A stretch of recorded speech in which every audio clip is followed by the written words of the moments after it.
18 de septiembre de 2025, estamos de vuelta en Contexto Global. Soy Valentina Torres Sánchez y es un gusto acompañarlos. Vamos a revisar las principales noticias del día. La Justicia Transicional de Colombia emitió su primera sentencia contra exmilitares por la desaparición y asesinato de 135 civiles en medio del conflicto, que fueron presentados como guerrilleros caídos en combate. Los exuniformados tendrán que realizar labores restaurativas de entre 5 y 8 años. Claudia Sheinbaum recibió al primer ministro canadiense Mark Carney en su visita de estado de 2 días a territorio mexicano. En rueda de prensa conjunta, Carney resaltó que México y Canadá buscan fortalecer de forma justa y eficaz el acuerdo comercial con Estados Unidos. Tenemos reporte. Finalizó la visita de estado de Donald Trump en Reino Unido.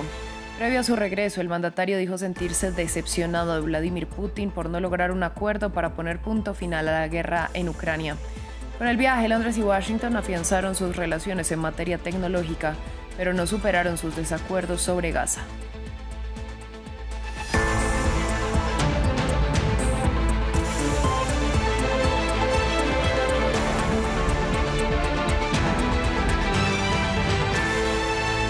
Abrimos este informativo en Colombia. La Jurisdicción Especial para la Paz emitió otra histórica sentencia, esta vez contra exmilitares responsables de graves crímenes durante el conflicto armado, entre ellos las ejecuciones extrajudiciales de 135 civiles presentados como guerrilleros caídos en combate. La JEP, creada tras los acuerdos de paz de 2016 entre el Estado colombiano y la guerrilla de las FARC, condenó a acciones restaurativas a los acusados con hasta 8 años por delitos de lesa humanidad como desaparición forzada, asesinato, tortura y persecución, además de crímenes de guerra como homicidio y tortura en persona protegida. Para ampliar este panorama de la sentencia, previamente conversamos con el magistrado Camilo Suárez de la Jurisdicción Especial para la Paz. La sanción propia, esto está basado fundamentalmente en una responsabilidad criminal y aparece la sanción propia y la sanción tiene dos contenidos, un contenido de restricción de derechos y libertades y un contenido restaurativo. La restricción de derechos y libertades significa que haya mecanismos de monitoreo y verificación donde las personas declaradas responsables permanecen en un espacio geográfico determinado realizando trabajos, obras y actividades restaurativas. Son de diversa índole. Nuestra ley en Colombia establece varios mecanismos de restaurar y reparar desde la infraestructura, desde trabajos que tengan un impacto restaurador en el daño colectivo. Específicamente son acciones que tengan que ver con la preservación de la memoria, dignificación de las víctimas, búsqueda de personas desaparecidas, es un universo importante de personas desaparecidas, contribuir en espacios de desminado humanitario, de desminar el territorio colombiano, participar en proyectos que tienen que ver fundamentalmente con reforestación, descontaminación de agua, ríos, medio y naturaleza, es decir, todo tipo de acción que preserve y mantenga la memoria. Cada una de estas líneas restaurativas, por ejemplo la de memoria, comporta acciones que tienen que ver con pedidas de perdón, reconocimiento, placas de la memoria, baldosas de la memoria, encuentros con las víctimas, escenarios restaurativos y contribuir con la verdad. La verdad tiene un poder muy importante que es poder restaurar y reparar a las víctimas. Justamente continuamos en Colombia, donde la Corte Suprema de Justicia confirmó la libertad del expresidente Álvaro Uribe, condenado en primera instancia por fraude procesal y soborno en actuación penal.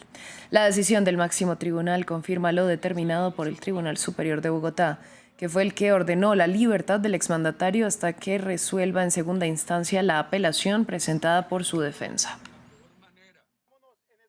En otras noticias, el primer ministro canadiense Mark Carney se reunió con la presidenta de México, Claudia Sheinbaum, en Ciudad de México, con el objetivo de fortalecer las relaciones bilaterales. En rueda de prensa conjunta, las partes resaltaron la importancia de una relación dinámica entre los países de América del Norte. Ambos determinaron su intención de fortalecer de manera justa y eficaz el TEMEC, el acuerdo comercial con Estados Unidos. Se trata de una visita que se da por primera vez en 8 años. Juan Carlos Aguirre, corresponsal de France 24, nos amplió desde Ciudad de México. Finalizó la rueda de prensa conjunta entre el primer ministro de Canadá, Mark Carney, y la presidenta de México, Claudia Sheinbaum. Lo que muchos esperaban sobre un bloque frente a Donald Trump en la revisión del TEMEC no fue así. Expresado, pero sí representaron el mensaje de optimismo por parte de ambos de lograr un acuerdo y un mejor tratado entre Estados Unidos, México y Canadá. Carney, por ejemplo, enfatizó que Trump ha hablado de darle mayor rango de acciones al TEMEC, pero hasta el momento no se han dado razones de interés para los canadienses. Insiste que un tratado debe ser a favor de todas las partes y no de una sola, pero cree que el hecho de que la Casa Blanca esté en conversaciones son muestras de que el TEMEC continuará vigente.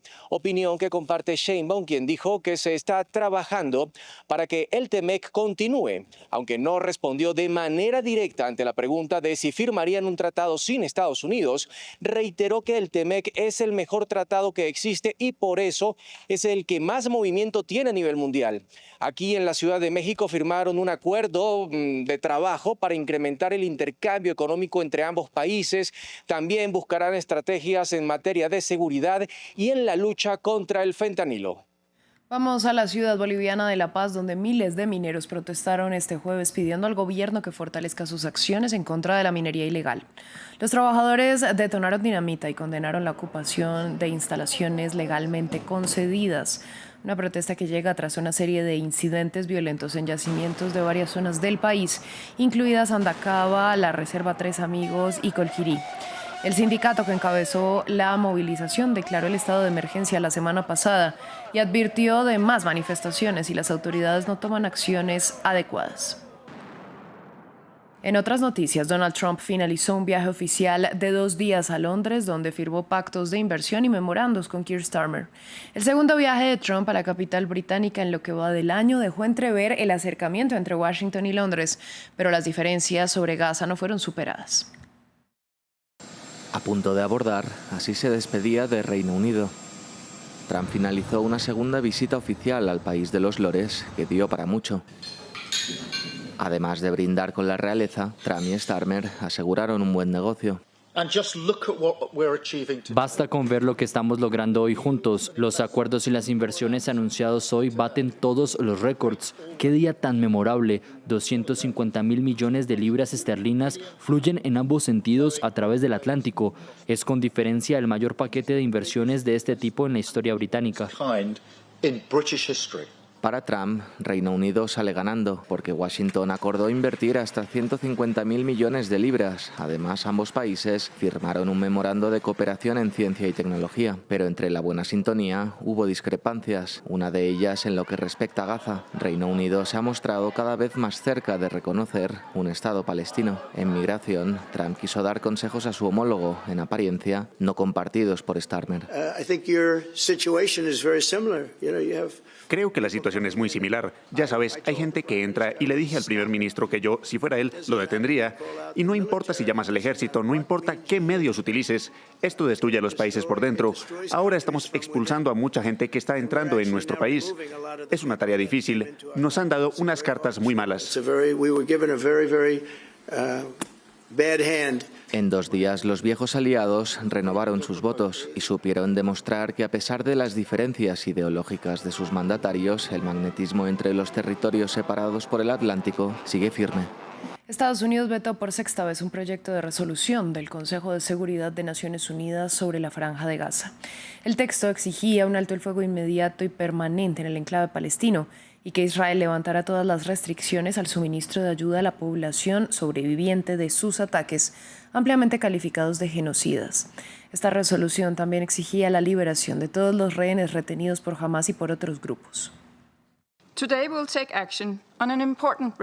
Hoy tomaremos medidas sobre una importante resolución. Esta se centra en 3 demandas urgentes e inmediatas, demandas que muchos Estados miembros han planteado una y otra vez, ni más ni menos. Primero, un alto el fuego inmediato, incondicional y permanente en Gaza, respetado por todas las partes. Segundo, la liberación inmediata, digna e incondicional de todos los rehenes retenidos por Hamás y otros grupos. Y tercero, que el gobierno de Israel levante de inmediato e incondicionalmente todas las restricciones a la entrada de ayuda humanitaria a Gaza y garantice una distribución segura y sin trabas a la población que la necesita, de conformidad con el derecho internacional humanitario. U.S. opposition to this resolution will come as no surprise. La posición de Estados Unidos a esta resolución no será una sorpresa. No condena jamás ni reconoce el derecho de Israel a defenderse y legitima erróneamente las falsas narrativas que benefician a Hamás, las cuales lamentablemente han encontrado difusión en este Consejo.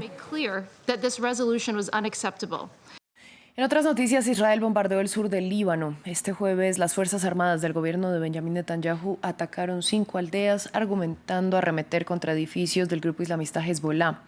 Acciones militares que resisten algunos de los pobladores de la región y criticadas por el primer ministro libanés, quien denunció que Israel ha violado en reiteradas ocasiones el acuerdo de cese el fuego con Hezbollah.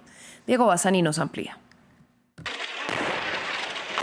Israel arremete nuevamente contra el sur del Líbano. Este jueves, las Fuerzas Armadas del gobierno de Benjamín Netanyahu llevaron a cabo múltiples ataques aéreos contra varias aldeas ubicadas cerca a la frontera. Las tropas israelíes afirmaron que ordenaron a la población civil evacuar las localidades antes de bombardear e informaron que golpearon infraestructura vinculada con Hezbollah.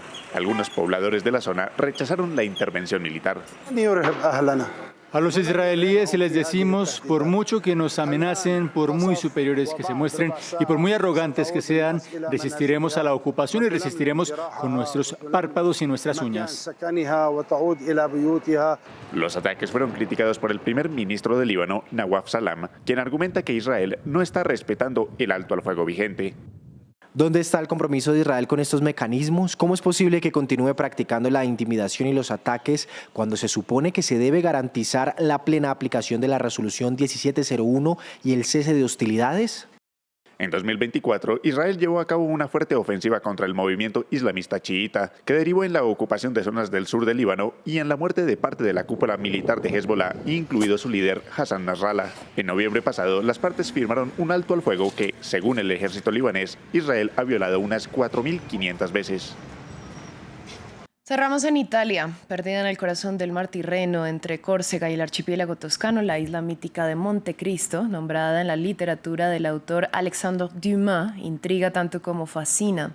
En esta tierra volcánica y aislada, solo poquísimas visitas son permitidas. Un número limitado de visitantes cada año, seleccionados por sorteo de las autoridades italianas.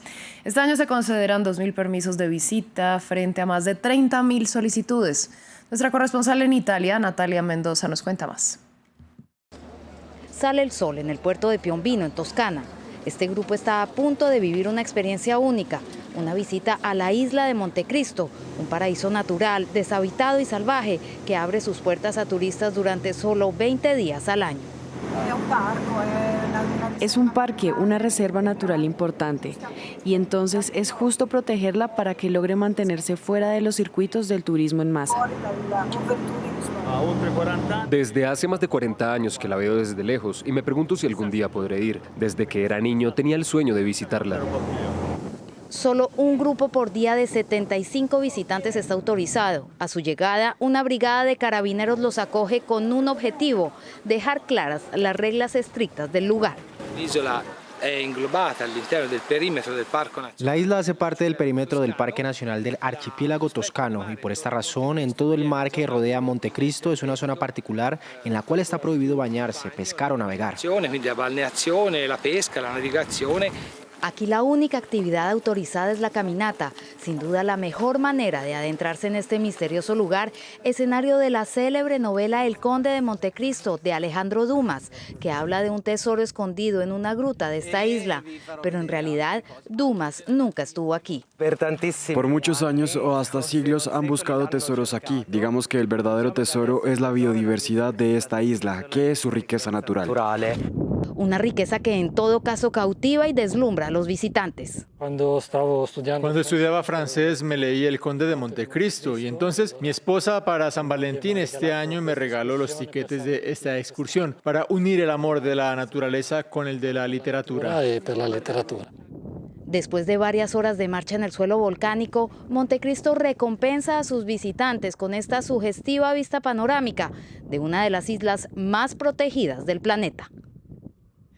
Así llegamos al final de esta emisión de Noticias en France 24. A ustedes les agradecemos su sintonía y les recordamos que pueden ampliar todo nuestro contenido en la web france24.com y seguirnos en nuestras redes sociales.